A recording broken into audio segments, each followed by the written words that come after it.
গোলাম আজমের মতো স্বীকৃত যে রাজাকার তাকে তার নামে শোক প্রস্তাব দেয়া হচ্ছে, এটা আমাদের জন্য খুব দুঃখের ব্যাপার। এই রাজাকার আলবদর আল শামসকে নিয়ে কথা বলতে খুব ঘৃণা আসতেছে আমার। বর্তমানে যারা রাজনীতিক মডারেট রাজনীতি করতে যাচ্ছে তাদেরকে স্বাগতম জানানো, কিন্তু আমি এখানে তাদেরকে স্বাগতম জানাতে পারছি না। স্বাধীনতা যুদ্ধে যে পরাজিত শক্তি পাকিস্তানি হানাদার বাহিনীর যে সহযোগী যে আলবদর আল শামস রাজাকার যে দোসররা রয়েছিল, তাদের বর্তমান প্রেক্ষাপটে এসে বর্তমান সময়ে এসেও তাদের কর্মকাণ্ড আমাদের এটাই বারবার স্মরণ করিয়ে দিচ্ছে যে আমরা স্বাধীন ৭১ যে স্বাধীনতা অর্জন করেছি, বর্তমান সময়ে এসে এটাকে আমরা কতটুকু আমরা ধরে রাখতে পারছি।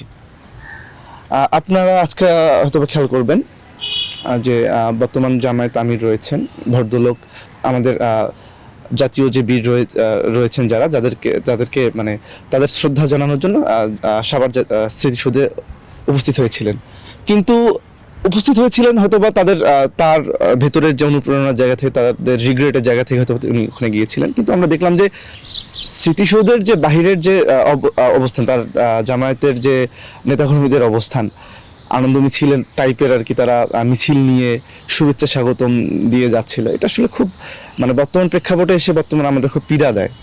আমরা খুব আহত হয়ে যাই ব্যাপারগুলো দেখে।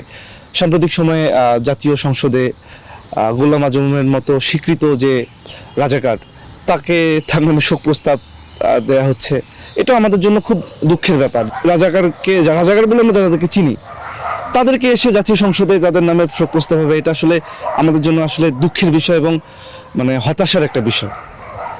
জগন্নাথ হলের এই বধ্যভূমিতে দাঁড়িয়ে আসলে এই রাজাকার আলবদর আল শামসকে নিয়ে কথা বলতে খুব ঘৃণা আসতেছে আমার। আপনারা নিশ্চয়ই জানেন যে জগন্নাথ হল এমন একটা জায়গা, জগন্নাথ হল আসলে ৭১-এর জীবন্ত সাক্ষী, ৭১-এর যে নৃশংসতার জীবন্ত সাক্ষী। এই জায়গায় দাঁড়িয়ে আসলে জগন্নাথ হল থেকে আসলে বাংলাদেশের পক্ষে নিরপেক্ষ থাকার সুযোগ নেই। এই অর্থে আমি বলতেছি, এই কথাটা কেন বলতেছি, কারণ নিরপেক্ষ বলতে বোঝায় যে বর্তমানে যারা রাজনীতিক মডারেট রাজনীতি করতে যাচ্ছে তাদেরকে স্বাগতম জানানো, কিন্তু আমি এখানে তাদেরকে স্বাগতম জানাতে পারছি না। জগন্নাথ হলে এখানে বধ্যভূমি রয়েছে। জগন্নাথ হলের বিল্ডিংগুলো, সাউথ বিল্ডিং, নর্থ বিল্ডিং ৭১-এর জীবন্ত সাক্ষী। এখান থেকে ভাই প্রকৃত যারা বাংলাদেশকে ধারণ করে, তারা আসলে কোনোভাবেই এই জামাত শিবিরের যে বর্তমান যে রাজনীতি রয়েছে, ভাই এটা তো অবশ্যই প্রমাণিত যে তারা ওই সময়কার যে হত্যাযজ্ঞ হয়েছিল, ৭১-এর যে হত্যাযজ্ঞ হয়েছিল, তাদের দোষর ছিল, পাকিস্তান হানাদার বাহিনীর দোষর ছিল। তো এই জায়গাটা আসলে তাদের কোনোভাবে ক্ষমার যোগ্য না।